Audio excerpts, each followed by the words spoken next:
Oh my goodness, so I am terrified to be up here. Last year at Pink Fix Day, I literally told Jess, like, I'm just gonna get in my car and leave, and no one's gonna know, and I'm just gonna be done, it'll be fine, I'll just walk away. So for those of you who don't know me, I am now the award-winning creative director of the Women's Wealth Boutique and JessicaWeaver.com. And I'll get to a little bit more of my story later, but part of how I got to this position is this picture, right? So the person who came before me in kind of the creative role in Jess's world, I had been working just posting blogs on Jess's site. I came into a position very organically. She just needed some tech help. And the person had posted this picture on social media with Jess's stuff. And I couldn't hold back anymore. I'm like, what is this safari tree with like European currency doing on Jess's social media? Why are we doing this? And I kind of said to myself, like, all right. Right, yeah. There was no pink, there was nothing. I said to myself, you know what? All right, you're either gonna get fired for saying something or it's gonna go fine. So I decided to take the chance, and I said to her, I'm like, listen, I don't think this is the look we're going for. And I think we can change some things up here. And shortly thereafter, I kind of moved more into a bigger position working with Jess. So that brings us to where we are now. So part of what I teach women now in my role with Jess and in my own business is how to be yourself. I come from a very traumatic background, and I'll dive into that shortly.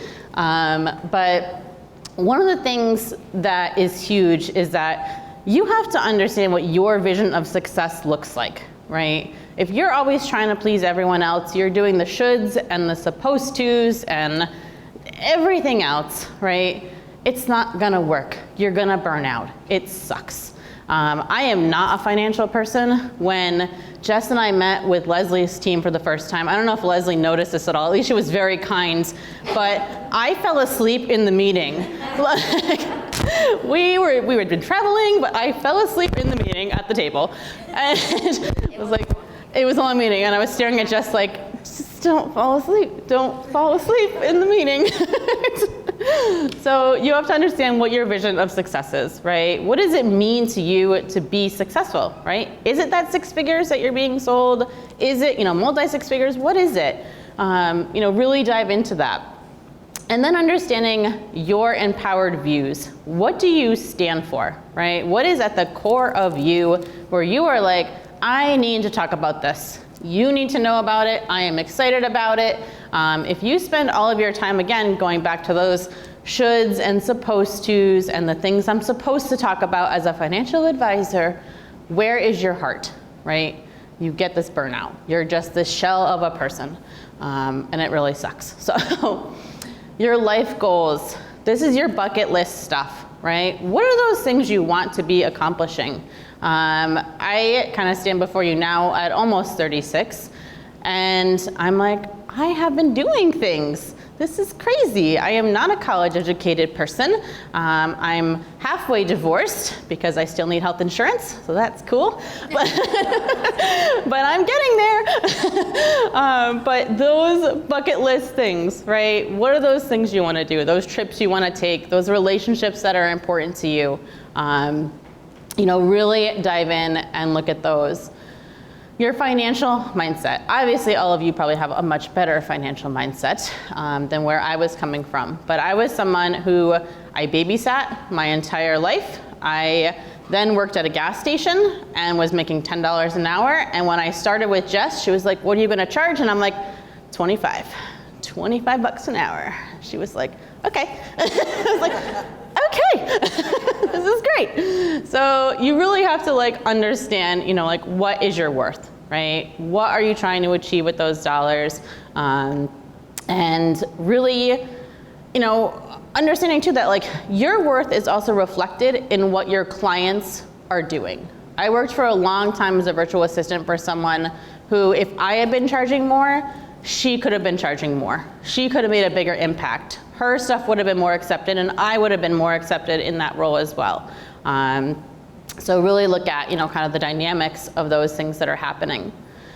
And then your friction, right? What is not working in your life, right? If you are not the tech person, you can outsource that now, right? It's a great option. Or the creative person, right? Who can you add to your team? Those sorts of things to get you where you want to be in your business goals and in your career goals. All right, so I worked at a gas station. This is me. We've never shared this picture before in my life. Yeah. So I worked at a gas station, and when I started working there, it was just supposed to be a job for some extra money, right? Like, I'm going to college, I'm gonna get some extra money.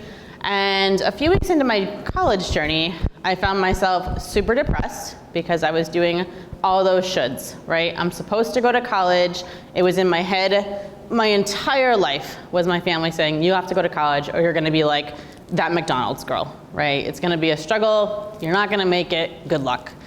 And so I just picked a major that I thought well, this is gonna be fine.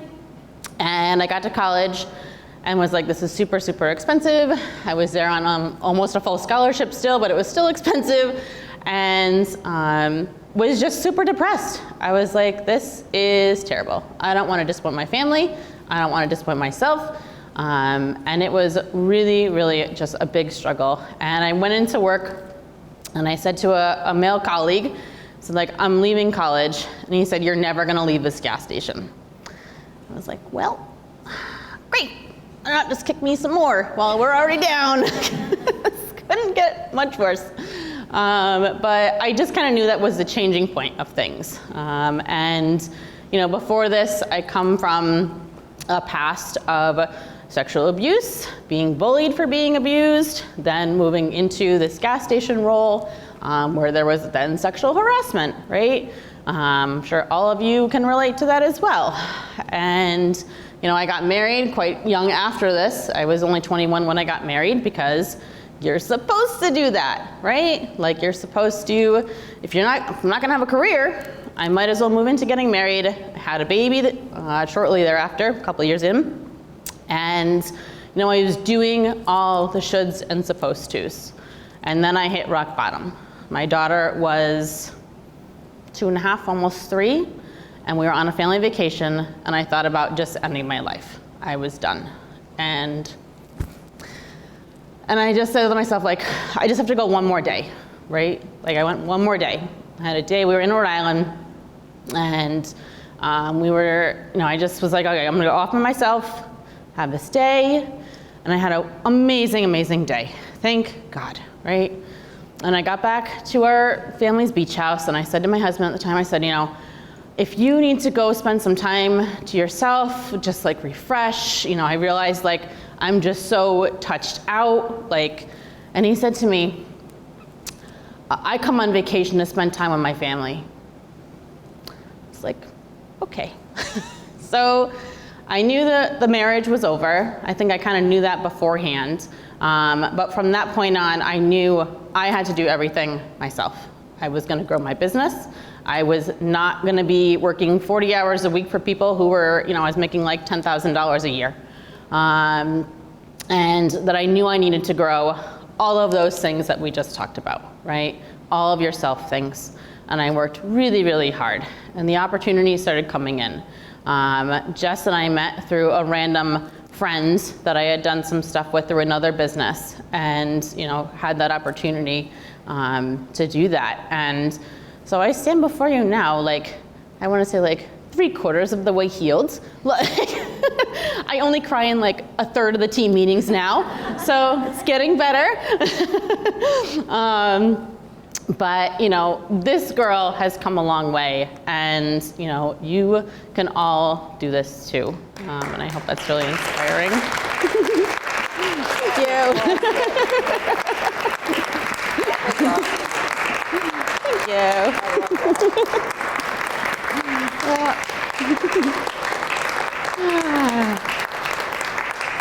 So my book is coming. in the summer. And you might have met some of my team members that are also here now. There's Courtney, who does Jess's social media now. Courtney and I have been friends for 25 years. Ironically, we met in a tech class. Yeah, a tech class.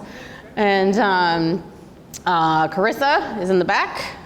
Her and I have been working together probably about 10 years too now. So, yeah. And then Amber had to go back home to her kids. But a lot of what I do, I work with the advisors as part of their team, and I do lots of tech stuff and the creative stuff, which is a very unique combination.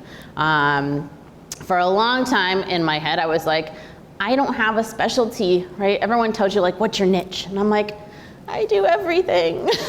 I don't know what that means.